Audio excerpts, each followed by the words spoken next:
అనుగ్రహించబడిన కృపాక్షేమను బట్టి దేవునికి మహిమ కలుగును గాక. హల్లెలూయా.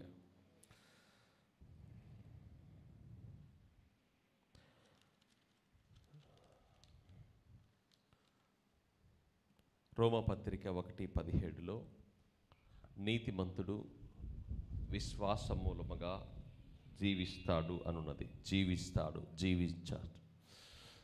చూడండి, మనకి హెబ్రీకి రాసిన పత్రికలో 11వ అధ్యాయంలో అక్కడ బైబిల్లో దేవుని ఎడల విశ్వాసము కలిగినటువంటి విజయవంతులుగా జీవించినటువంటి అనేకమైనటువంటి విజయవంతుల జాబితా అక్కడ ఉంటుంది. వారు శారీరమును బట్టి మృతులే కానీ వారి యొక్క విశ్వాసము అనేకులను జీవింపజేస్తూ ఉన్నది. ఆమేన్. యేసుక్రీస్తు ప్రభులు వారు ఆయన మరణించి తన ప్రాణమును అర్పించి తిరిగి 3వ దినమున తిరిగి లేచాడు. ఆయన సజీవుడిగా ఉన్నాడు. ఆమేన్. అయితే విశ్వాస సంబంధులు కూడా భౌతికత్వమును బట్టి వారు మృతులై భౌతికత్వములో శరీర సంబంధమైన విషయంలో మనల్ని ఎడబాస్తారు, మనకు దూరం అవుతారు. కానీ వాళ్ళ యొక్క ఆత్మీయమైన ఆత్మను బట్టి వారు జీవిస్తూనే ఉంటారు. చూడండి, మనము మృతులము కాదు.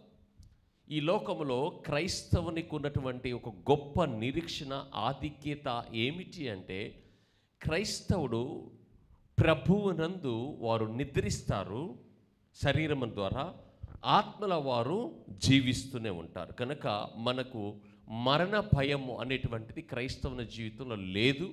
మనకు ఒక శుభకరమైన నిరీక్షణ ఉన్నదనేది బైబిల్ యొక్క సత్యం. ఆమేన్.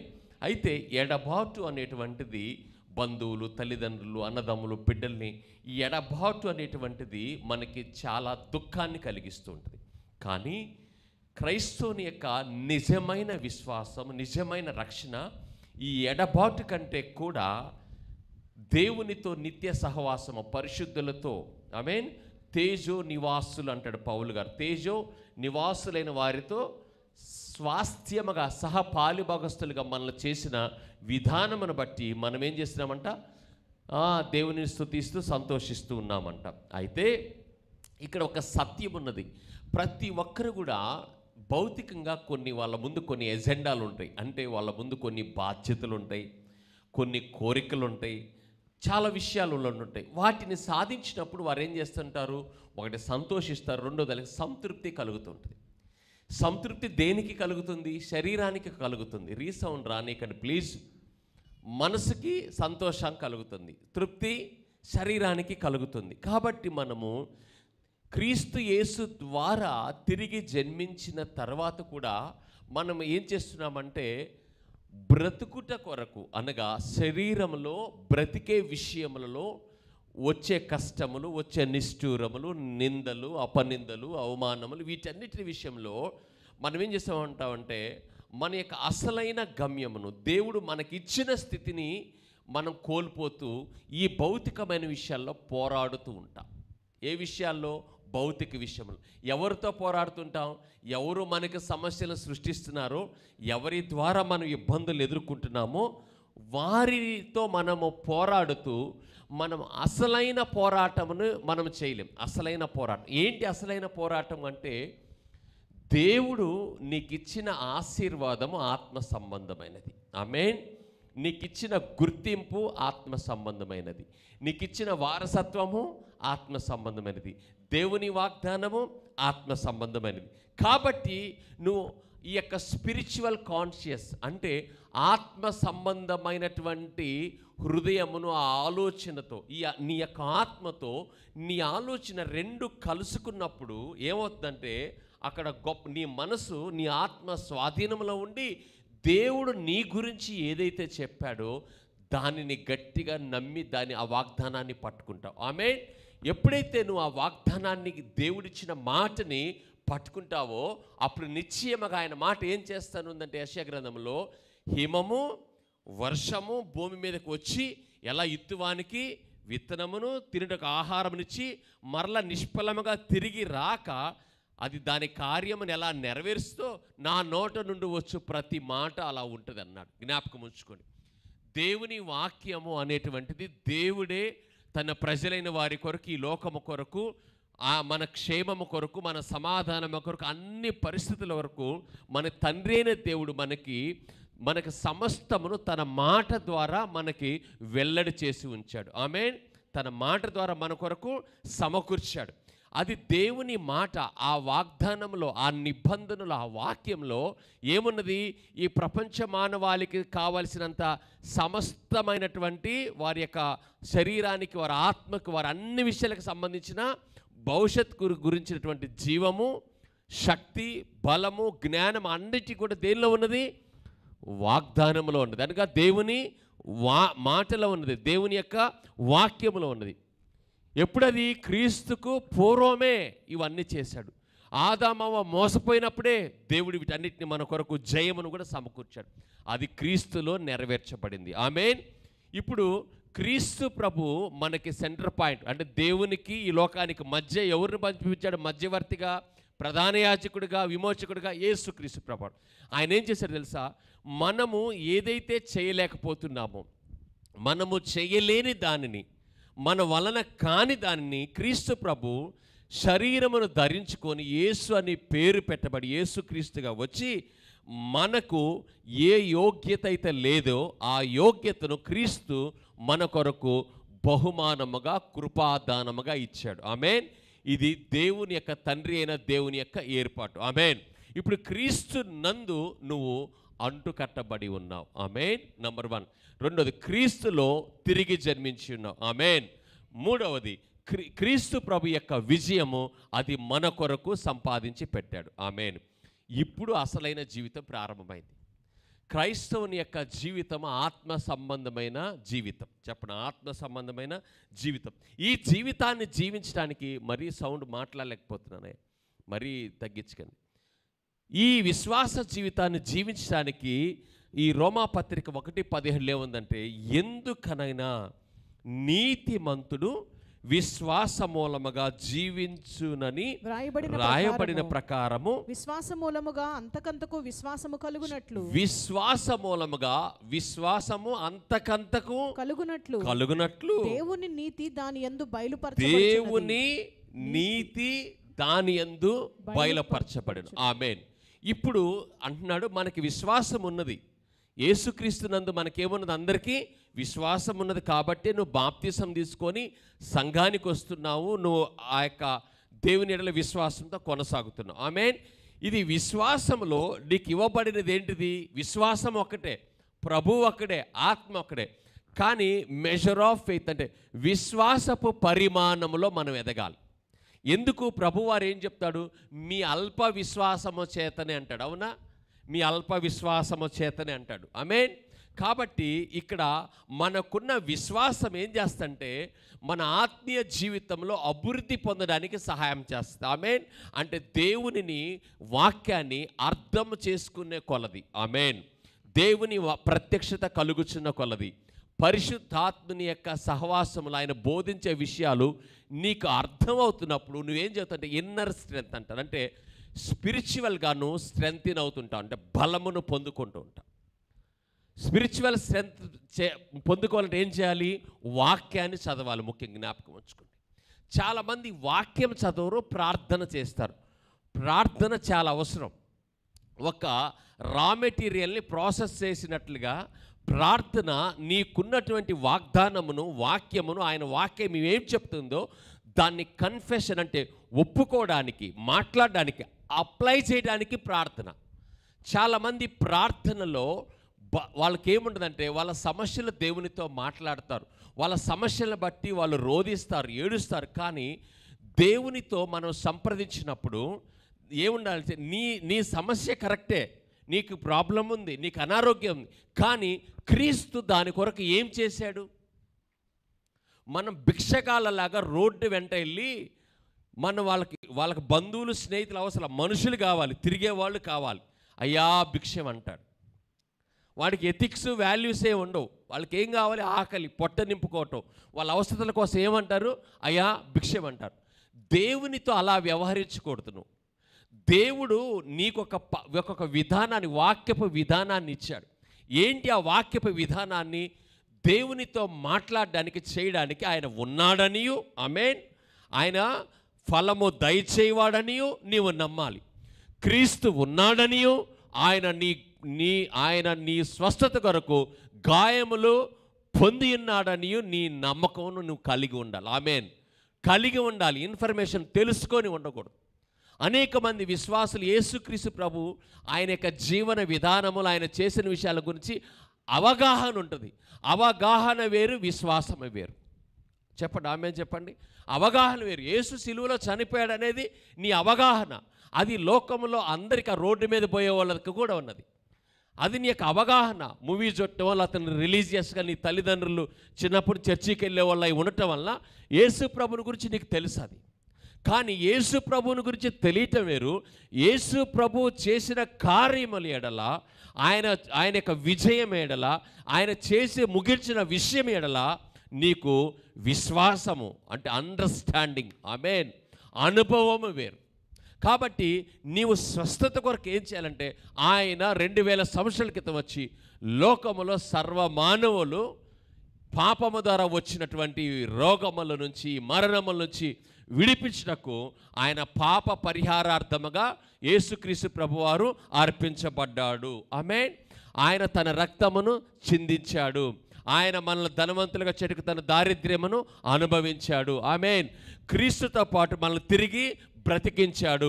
క్రీస్తుతో పాటు ఆయన మనల్ని ఆత్మలో లేవనెత్తాడు. ఆయన మనల్ని అబ్రహాం యొక్క వాగ్దానములకు వారసులుగా చేశాడు. ఆయన నన్ను నీతిమంతులుగా చేర్చాడు అనే నీ ఆత్మీయ బలము నీలో ఎప్పుడు ఏ పరిస్థితిని బట్టి తగ్గకూడదు.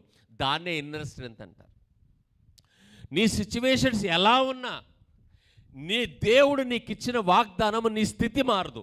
నీ ఆలోచన మారింది, నీ క్రియలు మారింది, దాని ఫలము మారింది. కానీ దేవుని యొక్క ప్రేమ, కృప, ఆయన సంబంధము, ఆయన ఇచ్చిన వాగ్దానము, ఆయన నీ కొరకు చేసిన కార్యములో ఎలాంటి మార్పు లేదు.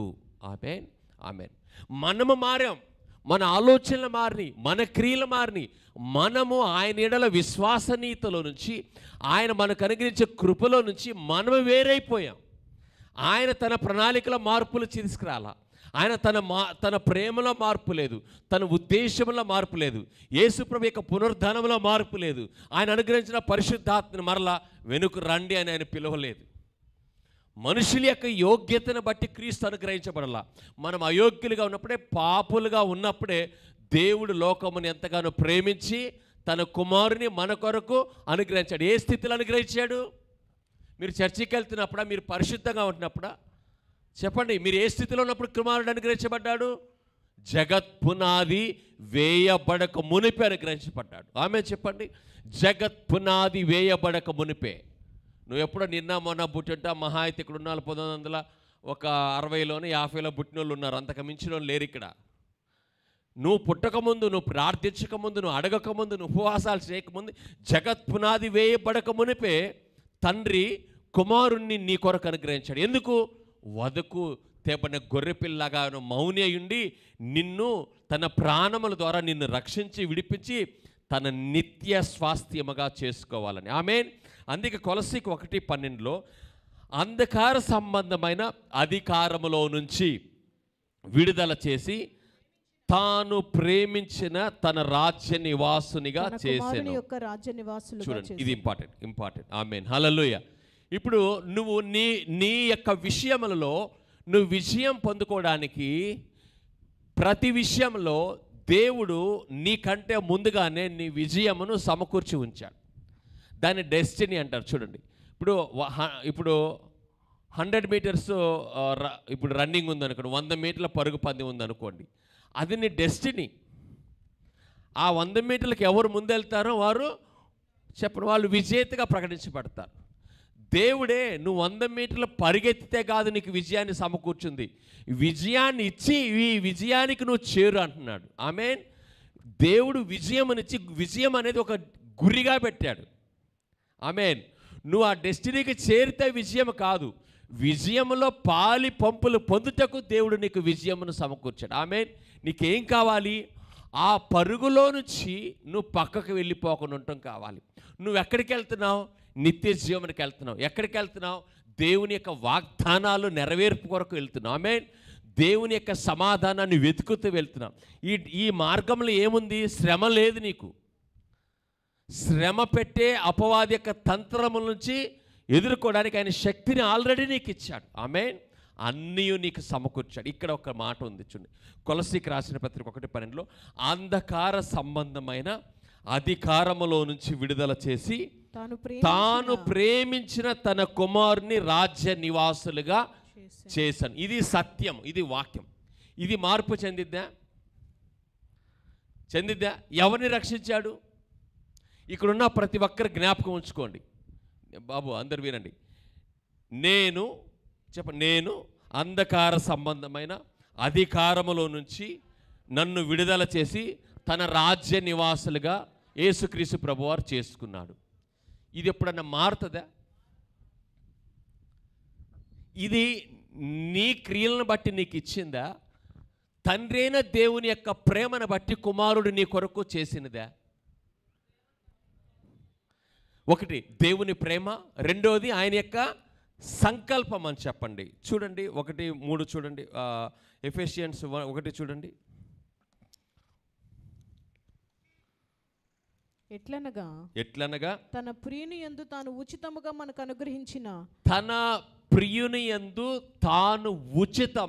మనకు అనుగ్రహించిన వినండి బ్రదర్, బైబిల్ ఉన్న వాళ్ళు, యాప్స్లో ఉన్న వాళ్ళు చూడండి, ఆడ మార్క్ పెట్టుకోండి. ఈ సంఘానికి వచ్చేవాళ్ళు మీ మొబైల్లో, మీ యాప్స్లో మీరు అట్లా నొక్కి పట్టుకుంటే మీ మొబైల్లో కూడా అక్కడ కలర్స్ ఇస్తాడు, రెడ్ మార్క్ పెట్టుకోండి. అక్కడ మీరు మంచిగా దీన్ని రిసీవ్ చేసుకోండి. చూడండి, మళ్ళీ చదవండి. ఎట్లనగా తన ప్రియుని యందు తాను ఉచితముగా మనకు అనుగ్రహించిన, తన ప్రియుడు అంటే తండ్రి అయిన దేవునికి తన ప్రియుడైన క్రీస్తు ద్వారా ఉచితము అని చెప్పండి అందరూ. నేను అందుకే మిమ్మల్ని బైబిల్ తెచ్చుకోండి, రేపు ఇంట్లో బైబిల్స్ ఉన్నాయి, ఎవరికైనా కావాలని చెప్పండి చేస్తా. ఉచితం అనే దగ్గర ఈ మస్ట్ అండర్లైన్. ఎందుకంటే రేపు నువ్వు బైబిల్ తీసి చదవాలి. మీరు వినండి, ఈరోజు తీసి మళ్ళీ మూసేసే సండే తీసుకురాకండి. ఈరోజు చదివిన దాన్ని ఈ 1 వీక్ లోపు ఒక్కసారి రిపీట్ చేసుకోండి. ఎందుకంటే నేను చెప్పే వాక్యం విని బలమును పొందుట వేరు, నీవు వాక్యాన్ని చదువుతున్నప్పుడు పరిశుద్ధాత్ముడు నీలో కన్ఫర్మేషన్ ఇవ్వటం వేరు. ఆమేన్. అది నీకు దేవునికి మధ్య ఉన్న సంబంధం మీ ఇద్దరు. నా ద్వారా దేవుని వాక్యము ద్వారా దేవుడు ఆయన వ్యక్తిత్వం, ఆయన గుణలక్షణములు, ఆయన శక్తి నా ద్వారా మీకు రివీల్ చేస్తున్నాడు. దట్స్ గుడ్, అది మంచి విషయం. కానీ మీరు స్వతహాగా దేవుని వాక్యం ద్వారా ఆయనలో, ఆయనతో, ఆత్మలో ఆయనతో వ్యవహరించుట, మాట్లాడుట అనే అనుభవంలోనికి మీరు రానంత కాలమే మిమ్మల్ని విగ్రహారాధికులు అని అనాలి. ఎందుకంటే మీకు నేను విగ్రహం అయిపోతా, దేవుడి విగ్రహం అయిపోతాడు. కానీ మీరు వాక్యాన్ని చదువుతున్నప్పుడు, మీరు వాక్యాన్ని అర్థం చేసుకున్నప్పుడు, అప్పుడు మీరు దేవుని ఆత్మతో, ఆమేన్, దేవునితో వ్యవహరిస్తున్నారు. అంటే ఇద్దరు వ్యక్తుల మధ్య సంబంధాన్ని కలిగి ఉన్నారని అర్థం. కాబట్టి మస్ట్ అండ్ షుడ్గా మీరు వాక్యాన్ని తీసి మీ హాస్టల్స్లో మీరు ఎక్కడున్నా కానీ తీసి చదవటం నేర్చుకోండి. ఆమేన్.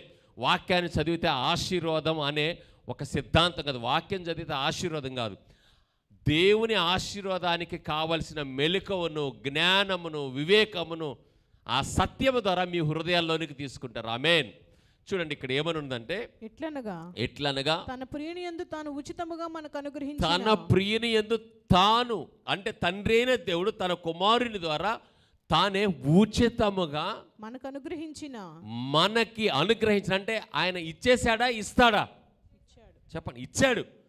మనకు అనుగ్రహించిన తన కృపా మహిమకు కీర్తి కలుగునట్లు, తనకు మహిమ కలుగునట్లు తన చిత్త ప్రకారమైన దయా సంకల్పం, తన యొక్క చిత్త ప్రకారమైన దయా సంకల్పము చొప్పున యేసుక్రీస్తు ద్వారా తనకు కుమారులనుగా స్వీకరించుటకై, యేసుక్రీస్తు ద్వారా ఆయన శరీర ప్రాణములు అర్పించుట ద్వారా, తన యొక్క విమోచన కార్యము ద్వారా, తన యొక్క బలియాగము ద్వారా, తన యొక్క పాప పరిహారార్థ బలియాగము ద్వారా ఏం చేశాడు? తన కుమారులుగా స్వీకరించుటకై మనల్ని ముందుగా తన కోసం నిర్ణయించుకొని, మనల్ని ముందుగానే తన కోసం నిర్ణయించుకొని, మనము తన ఎదుట పరిశుద్ధులమును నిర్దోషులమై, మనము తండ్రి ఎదుట పరిశుద్ధులము నిర్దోషులమై ఉండాలని జగత్తు పునాది వేయబడక మునిపే ప్రేమ చేత ఆయన క్రీస్తులో మనలను ప్రేమ చేత క్రీస్తులో అంటే క్రీస్తు యొక్క విమోచన కార్యము ద్వారా ఆయన శిలువ కార్యము ద్వారా, ఆయన యొక్క విధేయత ద్వారా, ఆయన యొక్క ప్రాణత్యాగము ద్వారా మనల్ని ఏర్పాటు చేసుకున్నాడు. దీనిలో మీదేముంది చెప్పండి? 1%. Only believe. అవునా? ఈ వాక్యంలో చెప్పినట్లుగా యేసు ప్రభు నా కొరకు చేసిన కార్యము ద్వారా నేను ఆయనకి కుమారుడిగా, ఆయన నన్ను స్వీకరించాడు. నీవు దేవునిని ఏర్పరచుకోలేదు. రక్షణ ఉచితము, అది బహుమానం. సువార్తను వినినప్పుడు, వాక్యం వినినప్పుడు నీ హృదయానికి, నీ మనసులో అర్థమైపోయి ఆ రక్షణను నువ్వు స్వీకరించావు. ఆమేన్. రక్షణను అనగా రక్షణను స్వీకరించుట అంటే ఏంటిది? దేవునిని తండ్రిగా అంగీకరించుట. ఆమేన్. ఆయనలో తిరిగి బ్రతుకుట. దీనిని స్వాస్థ్యం అన్నారు. 2 విషయాలు. అక్కడ కుమారులు ఏర్పరచుకున్నారు, కుమారులుగా అన్నాడు. ఇక్కడ కొలస్సీ 1:12 అంధకార సంబంధమైన అధికారంలో నుంచి విడుదల చేసి తన కుమారుని రాజ్య నివాసులుగా చేసుకున్నాడు. ఈమెనండి ఇక్కడ కూర్చున్నారు. ఈ వాక్యం వింటున్న ప్రతి ఒక్కరూ తెలుసుకోవాల్సిన విషయం ఏంటంటే, నీ పరిస్థితులు ఎలా ఉన్నా, నీ వ్యక్తిగత జీవితంలో నువ్వు ఎలాగా ఒకవేళ పడిపోయావేమో, ఒకవేళ బలహీనుడు అయినను చెప్పను, అయినను దేవుడు నా ఎడల కలిగి ఉన్న ఆలోచన, ఉద్దేశము, స్థితి, ప్రేమ ఏమాత్రం మారలేదు. ఆమేన్. ఆమేన్. నువ్వు నీ ఆలోచనల ద్వారా, నీ పరిస్థితుల ద్వారా, నీవు ఆయన యొక్క కృపలోంచి, నీ ఆలోచనల ద్వారా భౌతికంగా నువ్వు వేరైపోయి ఉండొచ్చు. అంటే క్రమములో నుంచి నువ్వు పక్కకి వెళ్ళావు, నువ్వు ప్రణాళికలో నుంచి పక్కకి వెళ్ళలేదు సహోదరుడా. ఆయన ఉద్దేశంలో నుంచి నువ్వు బయటికి వెళ్ళిపోయావు. నీ కొరకైన ప్రణాళికలో నీ యొక్క భక్తిని బట్టి ఆయన రాస్తూ తీస్తూ ఎరేజర్ పెన్ తీసుకొని ఈరోజు రాసి, ఈరోజు వెళ్ళాడు చర్చికి వెళ్ళాడు, రాజు చర్చికి వెళ్ళాడు, బాగా ప్రార్థన చేశాడని చెప్పి నీ గురించి మంచి భవిష్యత్తును రాసి, రేపొద్దున్న పొరపాటు చేయగల మళ్ళీ ఎరేజర్ తీసుకు అరే తప్పు చేయడం మొత్తం తీసుకొని నిన్ను బట్టి ఆయన రాయడం లేదు నీ భవిష్యత్తు. ఆయన తన దయా సంకల్పంలో కుమారుడివి. ఒక ఐశ్వర్యవంతుడైన దేవుడు, ఐశ్వర్యవంతుడైన తండ్రి తన కుమారుడి గురించి ఎలాంటి కలలుగా అంటాడు, ఎలాంటి ఉద్దేశాలు కలిగి ఉంటాడు? మంచిగా చెడ్డవే? చూడండి, తల్లిదండ్రులు వినండి, పిల్లలు వినండి. తల్లిదండ్రులు తమ పిల్లల పట్ల వాళ్ళ కలిగిన స్తోమతను బట్టి, వాళ్లకు ఉన్నటువంటి స్థితిని బట్టి వాళ్ళ పట్ల మంచి చెప్పాలంటే ప్రతి తల్లిదండ్రులు వాళ్ళ దగ్గర డబ్బున్నా లేకపోయినా ఎలా ఉన్నా మంచి ఆలోచనలు అయితే కలిగి ఉంటారు పిల్లల ఎడల. మనమే ఇలాగ కలిగి ఉన్నప్పుడు దేవుడు తన ఒకగానొక కుమారుని మన కొరకు అర్పించిన దేవుడు మన కొరకు ఎంత మంచి ఉద్దేశాలను కలిగి ఉంటాడు. ఆమేన్. చూడండి, మీరు ప్రతి విషయంలో జయించుటకు, ప్రతి విషయంలో నువ్వు ఎదిరించుటకు, ప్రతి విషయంలో నువ్వు నిబ్రమగా ఉండడానికి ఈరోజు ఒక విషయం తెలుసుకోవాలి. నేను దేవుని కుమారుడిని, ఒకటి నంబర్ 1. రెండవది, అంధకార సంబంధమైన అధికారము అనేటువంటిది క్రీస్తు ప్రభు పునరుద్ధానమునకు ముందు ఉన్నది. యేసు ప్రభు సిలువలో చనిపోయినప్పుడు కూడా అపవాది యాక్టివ్గా అధికారపూర్వకంగానే ఉన్నాడు. యేసు ప్రభు సమాధి చేసినప్పుడు కూడా అపవాది యొక్క అధికారం కోల్పోలేదు. యేసు ప్రభు తిరిగి లేచుటను బట్టి అపవాది తన అధికారాన్ని కోల్పోయాడు. ఆమేన్ చెప్పండి.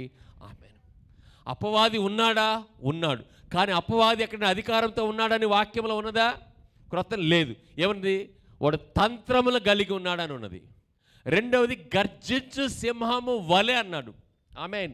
సింహములు గర్జించు సింహము వలె అంటే ఏంటి? సింహం గర్జించేది, దాన్ని అరుపినప్పుడు మనకేమొస్తుంది? భయం వేస్తుంది. కనుక వాడు ఏం చేస్తాడు? భయమును కలుగజేస్తాడు. వాడు మన ఆలోచనలను, మన భయములు, మన వినికిడి ద్వారా, మాట్లాడడం ద్వారా, మనుషుల ద్వారా రకరకాల భయాలను, ఆందోళనలు, సమస్యలను నీ జీవితంలో తీసుకొస్తాడు. అయితే ఈరోజు నీ ఎదురుగా ఒక సమస్య ఉంది, అది నిన్ను ఏడిపిస్తుందేమో. ఈరోజు నీ పరిస్థితుల్లో ఒక భయంకరమైన ఒక బంధకం నిన్ను పెనవేసుకున్నట్లుందేమో. జ్ఞాపకం ఉంచుకో. నువ్వు దాన్ని చూసి చింతించినప్పుడు నువ్వు ఏం చేయలేవు. దాని గురించి స్వల్పమైన ఏదో బయటికి రావాలనే తాపత్రయంతో కూడిన ప్రార్థన వల్ల అది పని కాదు. ఏం కావాలి తెలుసా? విశ్వాస సహితమైన ప్రార్థన కావాలి. అంటే నన్ను బంధించిన పరిస్థితులు, నన్ను నా జీవితంలో నన్ను నిబ్రమ లేకుండా ఉన్న పరిస్థితులు, ఇవి నా దేవుడు నా కొరకు అనుమతించినవి కావు. ఆమేన్. ఇది నమ్మండి. ఇవి దేవుని వల్ల నాకు కలిగినవి కాదు, దేవుడు నాకు ఇచ్చినవి కావివి. ఆమేన్. దేవుడు కీడి విషయమై శోధించాడు. కీడి విషయమై శోధిస్తాడు ఉన్నదా? లేదు. ఈ పరిస్థితులు నేను నిర్లక్ష్యత వలన, లేదా వాక్యము తెలియకపోవటం వలన, లేదా సత్యము తెలియకపోవటం వలన, లేదా నా యొక్క నిర్లక్ష్యత వలన నా జీవితంలోకి వచ్చినాయేమో. కానీ కొలసి 1:12 చెప్తుంది, ఇప్పుడు నీవు ఆయన యొక్క రాజ్యం యొక్క నివాసివి. ఆమేన్. ఇప్పుడు నీ మీద అపవాదికి ఎలాంటి అధికారమును లేదు. అంటే నిన్ను పరిపాలించే ఇది ఏది ఈ లోకంలో లేదు. ఆమేన్. చివరికి మరణమును కూడా ప్రభువు జయించాడు. క్రైస్తవులకి ఇంకా ప్రాబ్లం ఏంటంటే వాళ్ళు కూడా క్రీస్తుతో పాటు మరణమును జయించారు. భౌతికమైనది విషయం కాదు, నువ్వు ఆత్మీయమైన విషయంలో ఆ మరణములోంచి, ఆ ఎడబాటులోంచి క్రీస్తు ప్రభు యొక్క విమోచన కార్యం ద్వారా ఆయనతో పాటు నువ్వు తిరిగి బ్రతికించబడ్డావు, తండ్రితో సమాధానపరచబడ్డావు. ఆమేన్. ఇప్పుడు యేసయ్య చెప్తాడు, తండ్రిని నేనును ఏకమై ఉన్నామని చెప్తాడు. Is right? అవునా? మనము చెప్పాలి, తండ్రియు కుమారునియు నా ఆత్మయు ఆయన బ్రతికించదా మేము ఏకమై ఉన్నాము. అయితే యేసయ్య చెప్పింది మనం చెప్పలేం. ఏంటంటే నన్ను చూస్తే మీరు తండ్రిని చూసినట్లు అని చెప్పాడు. మనం అది చెప్పలేం. ఎందుకు? మనము ఆ రూపాంతరములోనికి మార్చబడలేదు. మనము ఆ పరిపక్వతలోనికి, క్రీస్తు ప్రభు యొక్క విధేయతలోనికి ఇంకా మనం ట్రాన్స్ఫార్మ్ కానీ కావాలి అని కోరుకుంటాడు ఆయన. మీరు లోకమునకు వెలుగు అనే మాట చాలా మనకు చక్కగా అనిపిస్తుంది. మీరు లోకమునకు పరిమళ వాసనగానే చెప్పేది బాగుంటుంది. కానీ మనము ఆ పరిమళ వాసనగా మనము మార్చబడాలి. దేని చేత? వాక్యము చేత, పరిశుద్ధాత్మ చేత. అంటే ఏం చేయాలి తెలుసా? కంప్లీట్గా మన శరీరము నియమములు చంపబడి కంప్లీట్గా దేవుని ఆత్మక ఏలుబడిలోనికి మనం వెళ్ళాలి. ఆమేన్. అప్పుడు యేసయ్య చెప్పినది కూడా మనం చెప్పగలగాలి. పౌలు గారు చెప్పినది మనం చెప్పగలుగుతాం. దీన్ని ఏంటంటే రూపాంతరము అంటారు. దీనిలోనికి ట్రాన్స్ఫార్మ్ అవుటే క్రైస్తవుని యొక్క ముఖ ఉద్దేశం. దేవుడు కోరుకుంటున్నది, ప్రాముఖ్యమైనది ఏంటిదంటే ఈ యొక్క మనసు నూతన పరచబడే అనుభవం, ఆయనని మనలో బయలుపరచుట, ఆయన శక్తిని బయలుపరచుట. యేసు ప్రభు శరీరంలో వచ్చినప్పుడు ఏమేం చేశాడో ద సేమ్ థింగ్స్, అంతకంటే గొప్పవి నా యందు విశ్వసించిన వారు చేస్తారు అన్నాడు. ఆమేన్. ఆయన యందు విశ్వసించి మనం చేయాలంటే ఆయన మనసు, ఆయన హృదయము, ఆయన విధేయత, తండ్రికి ఆయన చూపిన విధేయతను మనము కూడా చూపగలిగినప్పుడు ఇవన్నీ సాధ్యం. ఆమేన్. ఆమేన్. హల్లెలూయా. అంటే ఏం చేయాలంటే మనము క్రీస్తు వలె, క్రీస్తు యేసుకు కలిగిన ఈ మనసును మీరును కలిగి ఉండండి అంటాడు. క్రీస్తు యేసు మనసు ఏంటిది మీకు తెలుసు, క్షమించే మనసు, ఓర్చుకో మనసు, విధేయత. అవునా? అలాగా మనమంట మన ఆత్మలో మనము వర్ధిల్లుతూ ఉన్నప్పుడంట మన ఆత్మ ఏం చేస్తుందంటే మన శరీరమును లోపరుచుకుంటుంది. చెప్పండి ఆమేన్. చెప్పండి. మన శరీర నియమములను చంపుటకు శక్తినిచ్చింది. అప్పుడు శరీరము కనపడుతున్నా కానీ ఆత్మ నియమములోనే మనం కనిపిస్తాం. అంటే ఇప్పుడు టోటల్గా మనము ఆత్మ నియమములో మనము జీవిస్తున్నామని అర్థం. రెండు నియమములని, శరీర నియమము, ఆత్మ. ఈ మొదటి స్టేజ్ ఏంటంటే మనం పొరపాట్లు చేస్తే ప్రభా క్షమించు, ప్రభా క్షమించు, ప్రభా క్షమించు అని ప్రతిరోజు పొరపాట్లు చేస్తూ క్షమించి రెండవ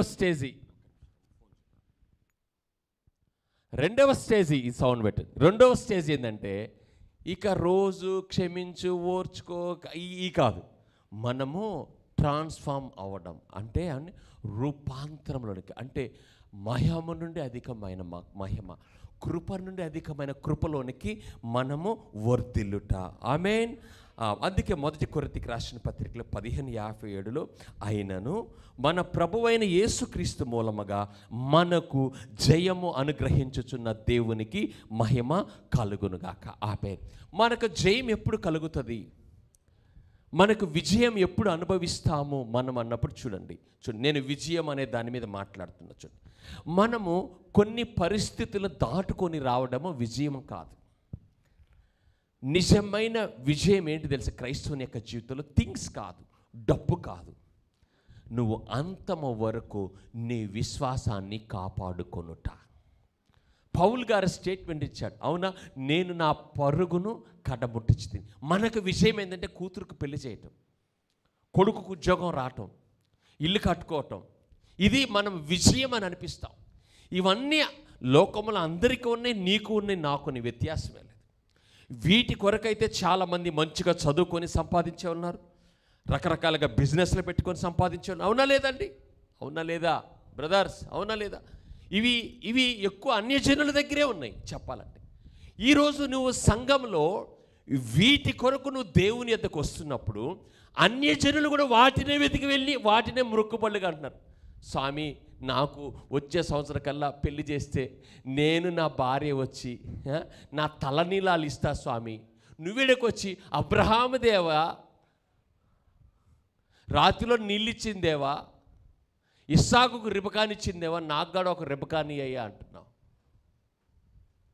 రిబ్కా అడుగుతున్నాడు, అక్కడ అతనేమో లక్ష్మిని అడుగుతున్నాడు. What is the difference?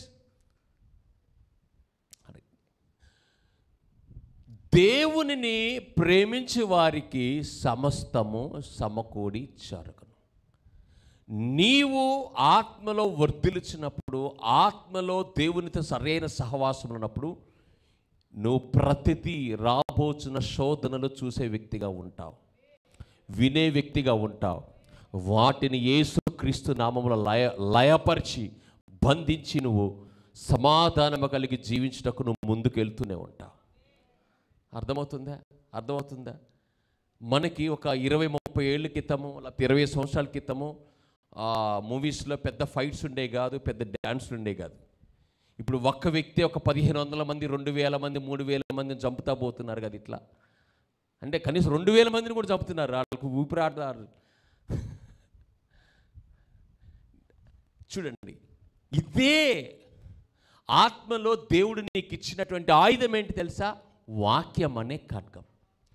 శత్రువుని మీద రాకుండా, శోధన రాకుండా ఉండేదేముండదు. అది నిరంతర పోరాటం. నీ విశ్వాసపు జీవితంలో దేవుని మీద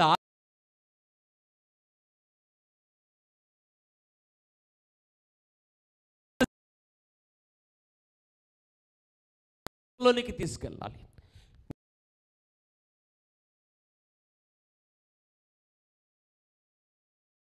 అనేకమైన విషయాలను వాడుతూ ఉంటాడు. బట్ నువ్వు ఆ ఉచ్చులలో, ఆ చిక్కుల్లో పడకుండా నిమిత్తమే నువ్వు జ్ఞాన వివేకాత్మపూర్ణుడిగా ఉండాలి. అంటే ఆత్మపూర్ణుడిగా ఉండాలి. ఆమేన్. అప్పుడు నువ్వేం చేస్తావంటే అపవాదిని ఎదిరిస్తావు. ఆమేన్. అపవాది తంత్రములను ఎదిరిస్తావు. ఆత్మ సంబంధమైన యుద్ధంలో 2 విషయాలు ఉన్నాయి. అనేక మంది సాతానుని ఎదిరించటకు మాత్రమే చెప్తారు. అసలైన యుద్ధం ఏంటంటే నీ ఆత్మ ద్వారా నీ శరీరమును జయించుట. చెప్పండి, ఆమె చెప్పండి. నీ మనసును జయించుట. అపవాదిని జయించుట అనేది, నువ్వు అపవాదిని ఎదురుగా వచ్చి నువ్వేం చెయ్యవు.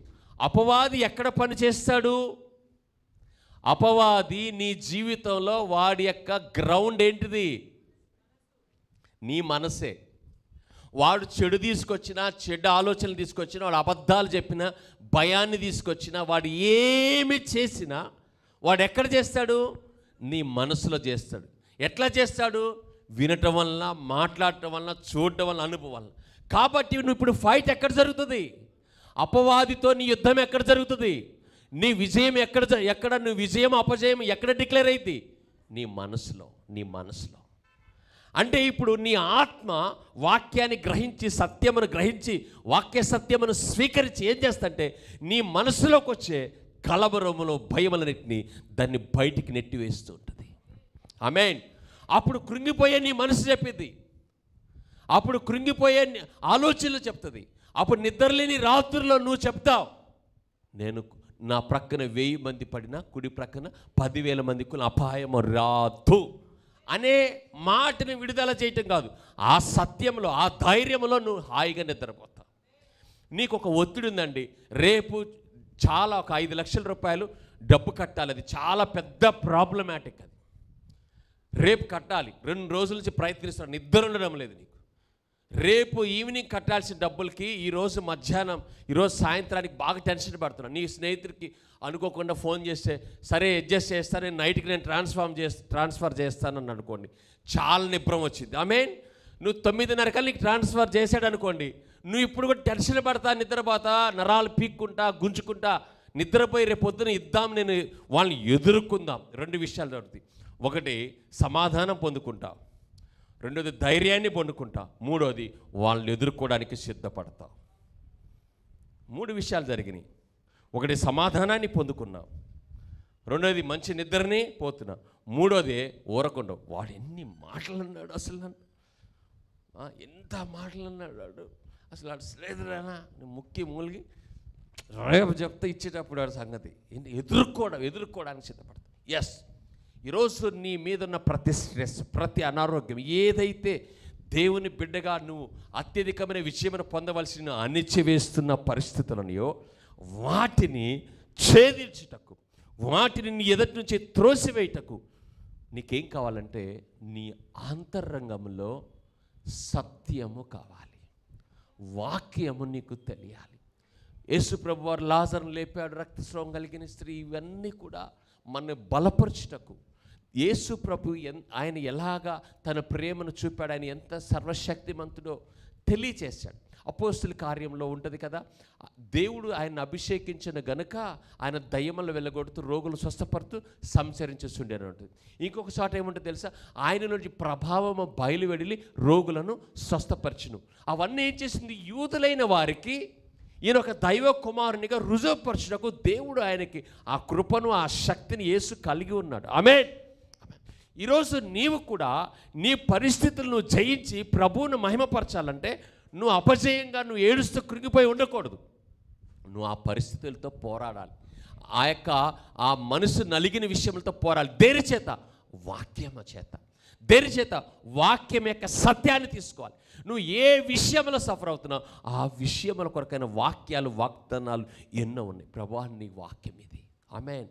రెండవది, నువ్వు ఎక్కడికి ఆయన నుంచి వేరైపోయావో ఆ పరిస్థితిని వదిలేసి నువ్వు ఆయన సన్నిధిలోకి వినయపూర్వక, తప్పిపోయిన కుమారుడు ఎలాగ బుద్ధి వచ్చింది అలాగనే నువ్వు వాటిని వదిలేసి దేవుని యొక్క మార్గంలోనికి నువ్వు రావాలి. ఆమేన్. అప్పుడు పరిశుద్ధాత్మ నిన్ను బలపరుస్తాడు. అప్పుడు నీకు ఆత్మలో బలమును కలిగి నువ్వు నిశ్చయముగా జయిస్తావు. ఆమేన్ చెప్పండి.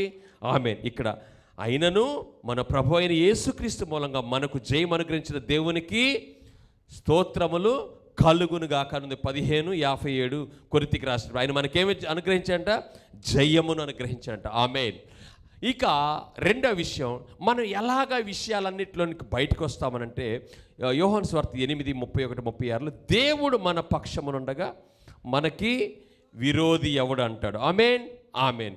హీబ్రూకు రాసిన పత్రికలో 2వ అధ్యాయం 14-15 ఒక మాట ఉంటుంది. కాబట్టి ఆ పిల్లలు రక్త మాంసము గలవారైనందున ఆ ప్రకారమే మరణము యొక్క బలము గలవానిని, అనగా అపవాదిని మరణము ద్వారా నశింపజేయుటకును జీవిత కాలమంతయు మరణ భయము చేత దాస్యమునకు లోబడిన వారందరిని విడిపించుటకును ఆయన కూడా రక్త మాంసములో పాలివాడాయను.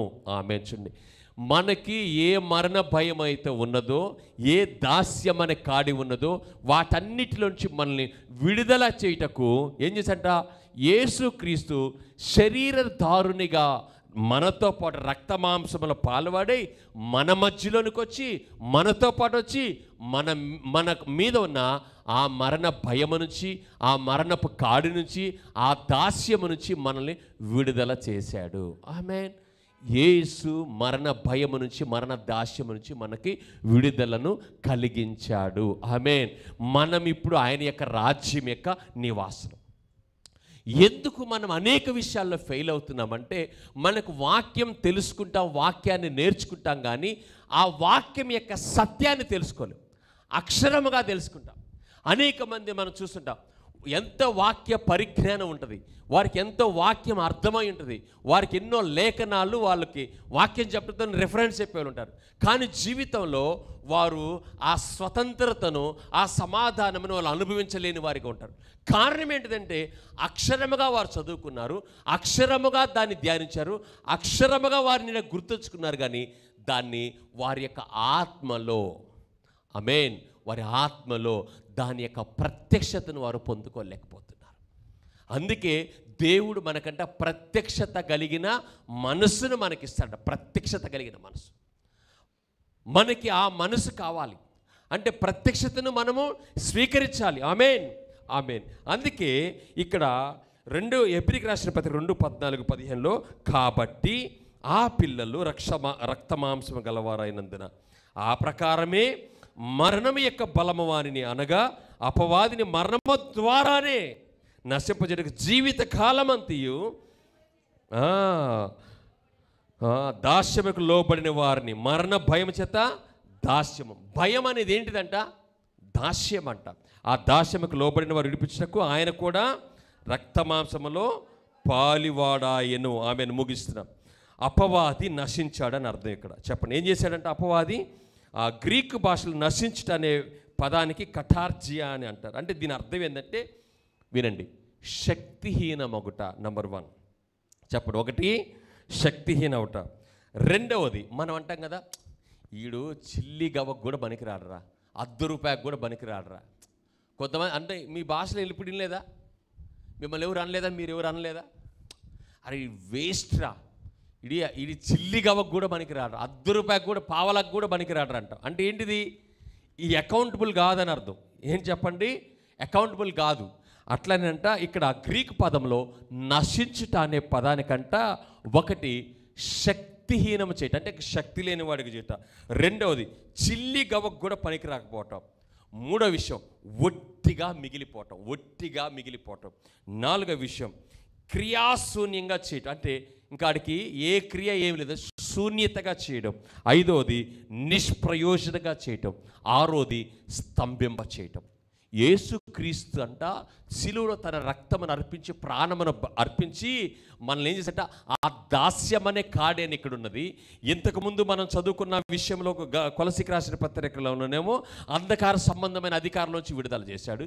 ఇక్కడేమో మరణపు దాస్యములో నుంచి మనల్ని విడుదల చేసి అపవాదిని శక్తిహీనుడిగా చేశాడు. చెప్పండి, శక్తిహీనుడిగా చేశాడు. అందుకే హెబ్రీయులకు రాసిన పత్రిక 9:27-28లో మనుషులు ఒక్కసారి మృతి పొందవలని నియమిపడను, తర్వాత తీర్పు. అలాగనే క్రీస్తు కూడా అనేకుల పాపములను భరించటకు ఒక్కసారి అర్పించి తన కొరకు కనిపెట్టుకుని వారి రక్షణ నిమిత్తము పాపం యొక్క సంబంధం లేకుండా రెండవసారి ప్రత్యక్షమాయను. ఆమేన్. చూడండి, హెబ్రీ 10:29లో కూడా దేవుని కుమారుని పాదములతో త్రొక్కి తాను పరిశుద్ధపరచబడ్డకు సాధ్యమైన నిబంధన రక్తమును అపవిత్రమైనదిగా ఎంచి కృపక మూలముగా ఆత్మను తిరస్కరించిన వాడు ఎంత ఎక్కువ దండనకు పాత్రను ఎంచబడుచున్నాను అని మీకు తోచుచున్నది. చూడండి, దేవుడు మనకిచ్చిన రక్షణ, దేవుడు మనకిచ్చిన రక్తము, దేవుడు మనకిచ్చిన నీతి, అది ఏదైనా కూడా మనమంటే దాన్ని మనమైనా నిర్లక్ష్యత చేయకూడదు. నిర్లక్ష్యత అనే దానికి ఇక్కడ అవిశ్వాసం అని అర్థం. చెప్పండి, అవిశ్వాసము. చెప్పండి, అవిశ్వాసము. చూడండి, మనకు ఒకరంటే ఇష్టము లేకపోతే ప్రేమ ఉన్నప్పుడు మనం ఏం చేస్తాను, ఒక అటెన్షన్లో ఉంటాం, ఒక సంబంధంలో ఉంటాం. నిర్లక్ష్యత చేస్తున్నామంటే దాని అర్థం ఏంటిది? నిర్లక్ష్యత అంటే మనం పట్టించుకోవట్లేదంటే అర్థం ఏంది? ఇష్టత కోల్పోవుట, ప్రేమను కోల్పోవుట. ఆమేన్. ఇప్పుడు వాక్యమును దేవుడు నీకు ప్రయోజనకరంగా ఇచ్చాడు. ఆమేన్. వాక్యమును ఖడ్గంగా ఇచ్చాడు. వాక్యము ద్వారా నీ జీవితంలో నువ్వు విజయమును సాధించకు. ఆ విజయమనే సువార్త రూపంలో, చెప్పండి, సువార్త రూపంలో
అది సత్యము. నువ్వు ఆ వాక్యాన్ని తీసుకొని ఏం చేస్తావు? ఇది నాది, ఈ కారు నాది, ఈ బండి నాది. నేను ఒకసారి షాపింగ్ మాల్లోకి వెళ్ళినప్పుడు నా కారుకి వాళ్ళు ఇస్తారు కదా ఒక ట్యాగ్, అది పోగొట్టుకుంటే నా కారు నాది, ఇదిగో 5975 నాదే కారు, AP 37 RM 5975 నాది, నువ్వు వెళ్ళి చూసుకుంటున్నా. ఇవన్నీ కాదు బాస్, నీ దగ్గర ఈ కారు నీదనడానికి RC ఉంది అన్నాడు. RC చూపించా. నా కారు నన్ను అడుగుతావేంటి అని అంటున్నా. RC చూపించాల్సింది అన్నాడు. ఈ RC నీదే, నువ్వు ఇజ్రాయెల్ అంటానికి ఆధార్ కార్డు ఇది అంటున్నాడు. నాకు కోపం వస్తుంది, వీడికి ఇన్ని చూపించా అంటున్నాడు. వాడు ఏమడుగుతున్నాడు? రూల్స్ అడుగుతున్నాడు. నీ జీవితంలో నువ్వు ఏవైనా కొన్ని నీకు విపత్కరమైన పరిస్థితులు, నీకు ప్రతికూలమైన పరిస్థితులు వెళ్తున్నప్పుడే ఏడవటం కాదు నీకు కావాల్సింది. నీ లీగల్ డాక్యుమెంట్ కావాలి, అంటే వాక్యం కావాలి, నీ సత్యం. ప్రభు నా కొరకు ఇది చేశాడు, వాక్యం ఇది చెప్తుంది, నా పరిస్థితి ఇది, పరిశుద్ధాత్మ యొక్క సహాయం తీసుకోవాలి. దాని ద్వారా నీ పరిస్థితులతో నువ్వు మాట్లాడాలి. ఆ సిచ్యువేషన్స్ ఏవైతే నేను అలుముకున్నాయో, ఏవైతే ఆవరించినాలో, మనుషులు కావచ్చు, అపవాది కావచ్చు, పరిస్థితులు నువ్వేం చేయాలి? ప్రభు యొక్క విజయము, ప్రభు నీ కొరకు సంపాదించిన విషయములను లీగల్గా మాట్లాడాలి. ఆమె చెప్పండి. అంటే నీ ప్రార్థనలు ఏముండాలి? వాక్యం ఉండాలి. అయ్యా నీ కరుణామయుడా, కృపామయుడు, ఏమనుకోండి ఎక్కిరించట్లా. ఆయన కరుణామయుడు నువ్వు చెప్పను, అసలు కరుణామయుడే, ఆయన కృపామయుడే, ఆయన దయామయుడే. నువ్వు చెప్పేది స్టేట్మెంట్. ఆయన ఇచ్చిన స్టేట్మెంట్ని నువ్వు పరిస్థితులతో చెప్పాలి. ఆయన ఇచ్చిన మాటను తీసుకొని నువ్వు ఎక్కడికి వెళ్ళాలి? నీ సిచ్యువేషన్ దగ్గరికి వెళ్ళాలి. నీ బాగలేని అనారోగ్యమైన పరిస్థితుల దగ్గరికి వెళ్ళి అక్కడ నువ్వేం చేయాలి? ప్రభా, ఈ దేహం నీది, నీ స్వరక్తం ఇచ్చి కొనుక్కున్నావు, ఈ ఆత్మ నీది, నీకు చెందినవారు. ప్రభా, నీ ఆత్మ చేత వీని తాకండి, ఇదిగో నువ్వు పొందిన గాయముల స్వస్థ అని నువ్వేం చేయాలి? అప్లై చేయాలి. మీ అందరికీ కూడా ప్రాబ్లం ఏంటంటే ట్యాబ్లెట్లకి ఇప్పుడు అందరూ ఏ హాస్పిటల్కి వెళ్ళి ఇదివరకు చెప్పేవాళ్ళు, మర్చిపోయి ఉదయం సాయంత్రం కష్టమైంది. ఇప్పుడు ప్రతి ఒక్కరు స్లిప్లో పెట్టి ఉదయం సాయంత్రం అని రాసిస్తున్నారు. Is right? Time to time వాడుకుంటారు మీరు. అట్లానే వాక్యాన్ని ఎందుకు వాడుకోరు? దేవుడు వాక్యాలు ఏం చెప్తున్నాడు ఎందుకు మీరు యాక్సెప్ట్ చేయరు? చాలామందితో ప్రాబ్లం ఏంటంటే, నేను అనేక ప్రాంతాలకు వెళ్ళినప్పుడు కొన్ని రకరకాల సంఘాల వ్యక్తులు కలుస్తున్నారు కదా, వాళ్ళకి వాక్యమును బైబిల్ తీసి ఇక్కడ వాక్యం ఏం చెప్తుందో మీరే చెప్పండి, ఈ వాక్యం సత్యం అంటే వాళ్ళకి అది కాదు. మా సంఘంలో చెప్పరయ్యా, మేము ఇట్లానే పాట కట్టుకొని పోవాలనుకుంటున్నామయ్యా, మేము ఇట్లానే ఉండాలనుకుంటున్నాం. నీ సంఘంలో కాదు, వాక్యం ఇది ఎవరిది? వాక్యం. ఇక్కడ తీయండమ్మా, వాళ్ళని హెబ్రీకి రాసిన పత్రిక 9వ అధ్యాయం 8వ వచనం ఏం చెప్తుంది, మీరే నాకు చెప్పండి అంటే ఇది అట్నే కరెక్టే అనిపిస్తుంది, కానీ మళ్ళీ దానికి ఒక నవ్వు, దానికి మళ్ళీ వ్యతిరేకంగా నేను నవ్వాలి, కరెక్ట్ అనిపిస్తుంది. కానీ ఏంటి నీ ప్రాబ్లం అంటే ఒక గూనుంది మాకు. ఇది దేవుడు తను నీ కొరకు తన ప్రాణమును అర్పించి, ఆమేన్, తన ఒక్కగానొక్క కుమారుని నీకు అనుగ్రహించి నీకు ఒక స్వాస్థ్యమును సమకూర్చిచ్చాడు. నిన్ను ఆయన యొక్క రాజ్యం యొక్క నివాసిగా చేసుకున్నాడు. ఆమేన్. నువ్వు ఆత్మ సంబంధంగా దేవుని యొక్క రాజ్యం యొక్క వాసి. ఆమేన్. ఒక్క విషయం చెప్పిన ముగిసి, చాలా సమయం అయిపోయింది, ఈరోజు నాకు చాలా ఇంపార్టెంట్ మీటింగ్ ఉంది. అయితే మానవ రాజ్యములు, మానవ లోకంలో ఏమున్నది? ప్రభుత్వాలు ఉన్నాయి. చెప్పండి, ఏమున్నాయి మానవ లోకంలో? ప్రభుత్వాలు ఉన్నాయి. మానవ ప్రభుత్వాలు అనేవి మానవ పరిపాలనలో ఉంటాయి. ఇక్కడున్న విషయాలు మీకు తెలుసు. అయితే యేసుక్రీస్తు నామం అంట అన్ని ప్రభుత్వముల కంటే, అన్ని రాజ్యముల కంటే, సకల నామముల కంటే ఆయన నామం అంట హెచ్చుగా హెచ్చించబడినది అంట. అంటే అన్ని ప్రభుత్వములకు అంట, అన్ని పరిస్థితుల కంటే ఆయన నామం అంట గొప్ప పేరు నామం అంట. ఆయన ఎదుట ప్రతి మోకాలు వంగుచున్నది, ప్రతి నాలుక యేసు ప్రభు అని ఒప్పుకొనుచున్నది. ఆమేన్. దరిద్రత ఆయన ఎదుట సాగిలపడుతుంది, శాపము ఆయన ఎదుట సాగిలపడుతుంది, మరణము ఆయన ఎదుట సాగిలపడుతుంది. ఆయన సర్వశక్తిమంతుడని ఒప్పుకొనుచున్నది, మహిమకు పాత్రుడని ప్రతి నామం ఒప్పుకుంటుంది. ఒప్పుకోనిది ఎవరంటే నీవే. సత్యము తెలియక నువ్వు చూస్తున్న విషయం, నువ్వు వెళుతున్న అనుభవంలో, నువ్వు వెళుతున్న పెయిన్, అది శరీర సంబంధమైంది, ఆ మానసిక, నీ పెయిన్ ఏం చేస్తుంటే నిన్ను బాగా బాధిస్తుంది, నీ సిచ్యువేషన్స్. కాబట్టి ఈ యొక్క పరిస్థితులు నిన్నేం చూడనట్లేదు, ఏం ఒప్పుకోనిట్లేదంటే, నీ పరిస్థితులు బాగలేని సమయంలో కూడా నా దేవుడు దీన్ని బాగు చేయుటకు శక్తిమంతుడు అనే బిలీఫ్, విశ్వాసాన్ని నిన్ను విడుదల చేయనట్లేదు నీ పరిస్థితులు. అండర్స్టాండ్? మీకు అర్థమవుతుందమ్మా? అర్థమవుతుందా? నువ్వు ఆ సమయంలో ఒప్పుకోలేకపోతున్నావు. ఎందుకంటే అయ్యా దేవుడా కరుణించాయి అనగలుగుతున్నావు, కానీ యేసు ప్రభు వారు నా స్వస్థత కొరకు ఆయన గాయములు పొందాడు అనే ధైర్యమును, ద పవర్, ఫెయిత్, విశ్వాసంతో కూడిన ఆ మాటను నువ్వు విడుదల చేయట్లా. బికాస్ ఆఫ్, ఎందుకంటే స్వస్థత నా కొరకు సంపాదించాడు. ఇది లీగల్ డాక్. ఇది నా కొరకు ఆయన 2000 సంవత్సరాల క్రితం వచ్చి చేశాడు. నా తండ్రి తన కుమారుని పంపించాడు అనే సత్యము నీలో లేదు. నీకేముందంటే సింపతి ఉంది నీ మీద. ఎవరి సింపతి? నీ మీద నీకే.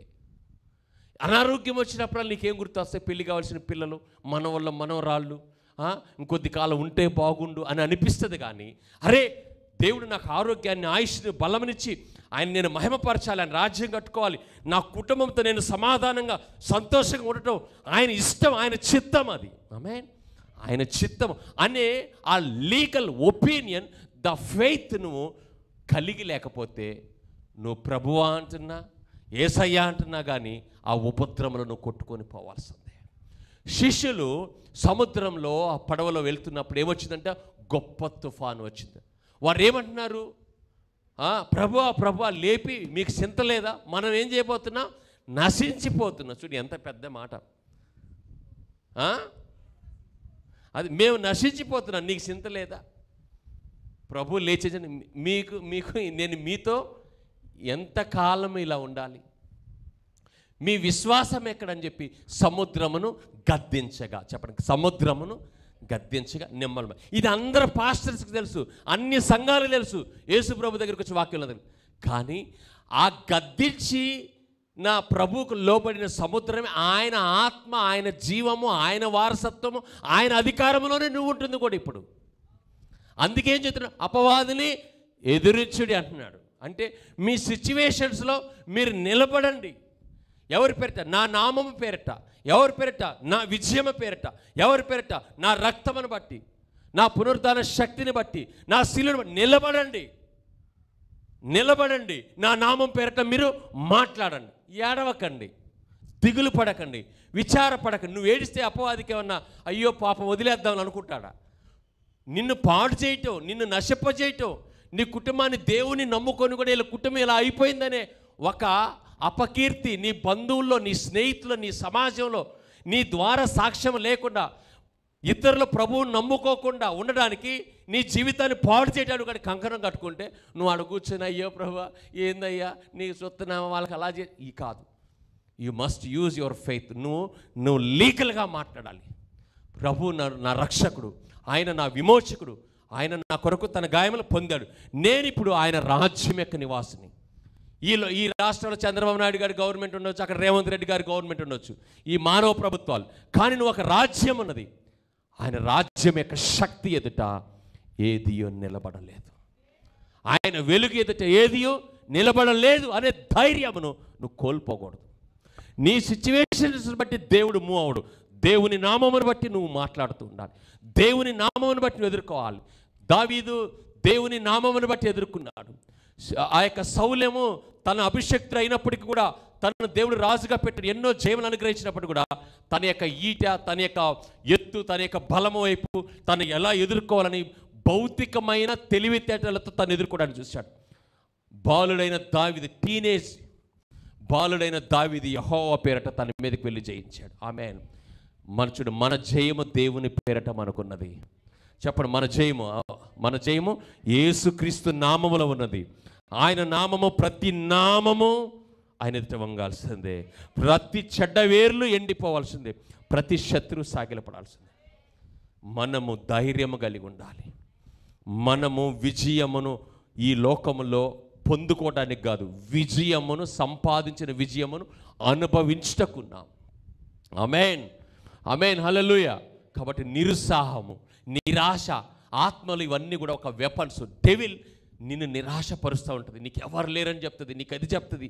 ఆ మనసు నీలో వచ్చే నెగిటివ్ కాన్షియస్ నిన్నే నెగిటివ్ వైపు తీసుకెళ్తుంది, నిరాశలోనికి తీసుకెళ్తుంది. నువ్వు వదిలేస్తుంటావు. నీ ముందున్న గొప్ప గొప్ప విషయాలు వదిలేస్తావు.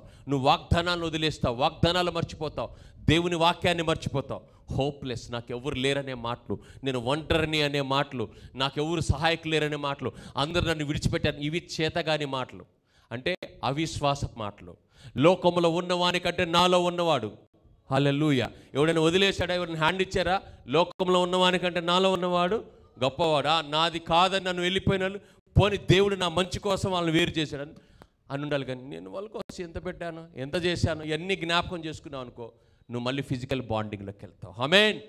లోకంలో ఉన్నవానికంటే మనలో ఉన్నవాడు గొప్పవాడు. ఏ నామము మీ జీవితంలో, మీ మనసులో, మీ హృదయంలో, మీ పరిస్థితుల్లో ఏ పేరు పెట్టబడిన నామం, ఈ లోకములో అనేకులను భయపెడుతున్న ఆ జబ్బు పేరు ఏదుందో, ఈ లోకంలో భయపెడుతున్నటువంటి ఆ పరిస్థితులు ఏవైతే ఉన్నాయో, ఈ లోకంలో ఎన్ని విషయములు నిన్ను కలవరపెడుతున్న విషయంలో, ఆ కలవరములన్నిటిని తొలగించుటకు, మిమ్మల్ని సమాధానంతో నింపుటకు సర్వశక్తులైన యేసుక్రీస్తు యొక్క కృప, పరిశుద్ధాత్మిక సహవాసం మిమ్మల్ని నింపునుగాక, మీతో వ్యవహరించునుగాక. ఇప్పుడు యేసు నామములో లేచి నిలబడదాం. Thank you Jesus. హల్లెలూయా.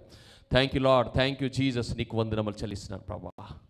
థ్యాంక్ యూ లార్డ్ ప్రభా. ఈ మనసులకు సమాధానమును ప్రకటిస్తున్నాం యేసు క్రీస్తు నామములో. Thank you Jesus. నీకు వందనాలు.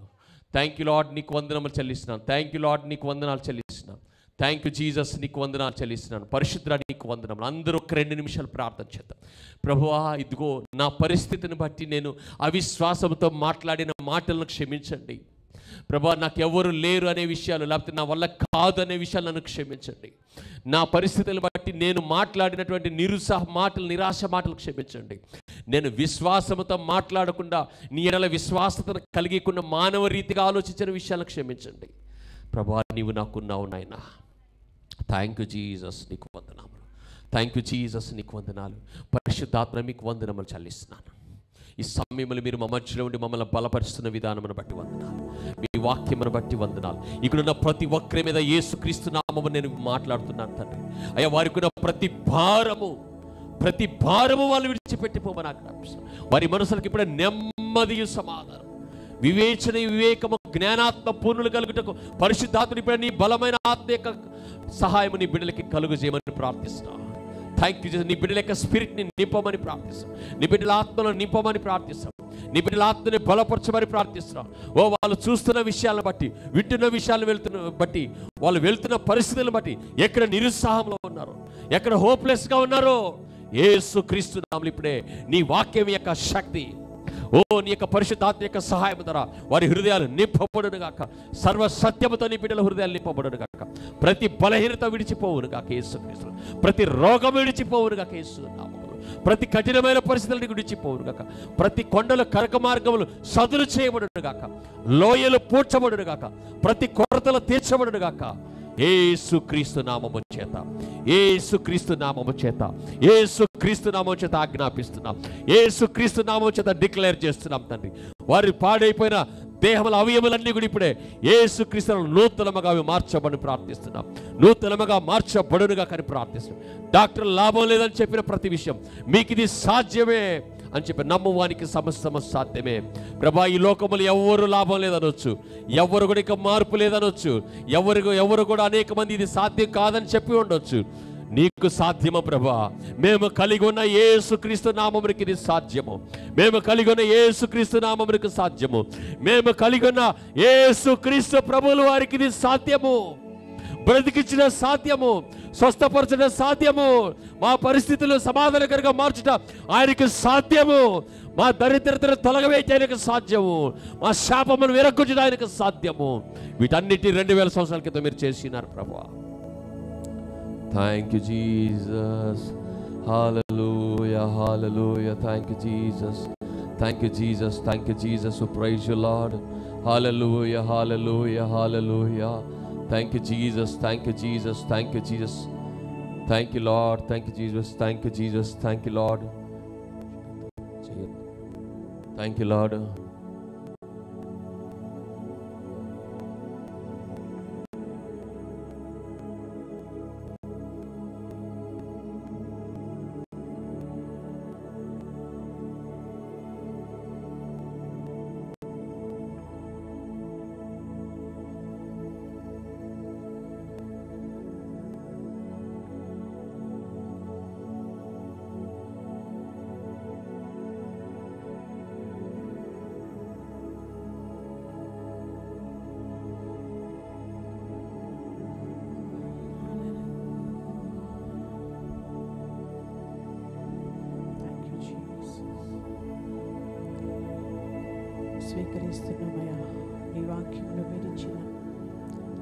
వాక్యమును స్వీకరిస్తున్నాం తండ్రి. ఎవరి హృదయంలో నుంచి విశ్వాసం వెల్లడి అవుతుందో, నా కొరకు నా ప్రభువు గాయపరచబడ్డాడు కనుక నేను స్వస్థత పొంది ఉన్నానని ఎక్కడ విశ్వాసం వెల్లడి అవుతుందో అక్కడ దేవుని మహిమ క్రమ్ముకుంటుంది. నేను ఇంకా అంధకార సంబంధమైన అధికారం కింద లేను, నేను విడుదల చేయబడ్డాను, నేను వెలుగు సంబంధిని అని ఒప్పుకుంటుండగా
మహిమను చూచుదురుగా. నిన్ను నమ్ముతున్న ప్రతి జీవితములో నీ అద్భుతము జరుగును గాక.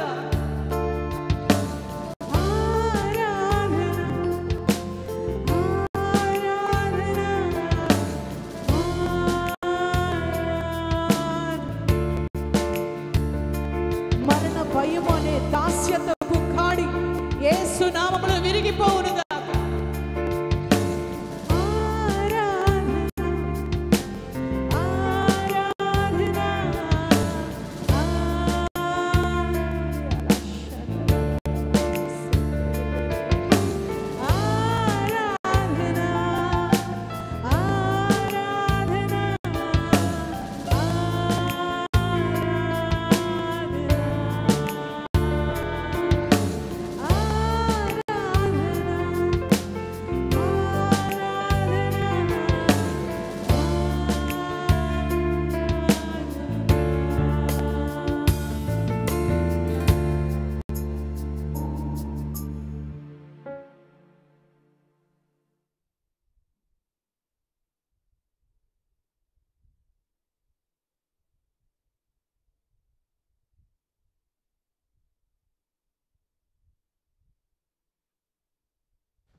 వారు భోజనము చేయించుండగా యేసు ఒక రొట్టె పట్టుకుని దాన్ని ఆశీర్వదించి విరిచి తన శిష్యులకి ఇచ్చి, మీరు తీసుకుని తినడని చెప్పి, ఇది నా శరీరం అని చెప్పాను. మరియు ఆయన గిన్నె పెట్టుకుని కృతజ్ఞతాస్తుతులు చెల్లించి వారికి ఇచ్చి, తినులు మీరందరూ త్రాగుడి, ఇది నా రక్తం అనగా పాప క్షమాపణ నిమిత్తము అనేకుల కొరకు చిందించబడుతున్న నిబంధన రక్తము. Thank you Jesus. కృప కలిగిన తండ్రి, పరిశుద్ధమైన ప్రభా, జీవము కలిగిన దేవా, మా శరీర ప్రాణాత్మల నుంచి మా ఆత్మను బ్రతికించుటకు మా శరీరమును ప్రభా ఈ పాపము వలన, ఆదామిక ఆజ్ఞ అతిక్రమం వలన సర్వమానవాళికి వ్యాపించిన సమస్తమైనటువంటి దుష్ఫలితముల నుంచి, మా రోగముల నుంచి, మా శాపము నుంచి, ఉగ్రత నుంచి, నిత్య నరకము నుంచి, నిత్య నాశనము నుంచి, అపవాదిక అధికారం నుంచి మమ్మల్ని విడుదలకు చేయుటకు మీరు మనిషి కుమారునికి ఈ లోకమునకు వచ్చి మీ శరీరమును మా కొరకు ప్రభువా పాప పరిహారార్థ బలిగా, విమోచన బలిగా మిమ్మల్ని మీరు అర్పించుకున్నందుకు మీ కృతజ్ఞతలు చెల్లిస్తున్నాను ప్రభువా. మీరు మీ రక్తమంతటిని మా కొరకు విమోచన క్రయతనముగా అర్పించి మేము స్వస్థత నొంది ఉండాలని మీరు పొందిన గాయములను బట్టి మీ కృతజ్ఞతలు చెల్లిస్తున్నాం. మీ పంచ గాయములను బట్టి మీ కృతజ్ఞతలు. Thank you Jesus. అందరూ ఒక్క నిమిషం ప్రభుని స్తుతించుదామండి.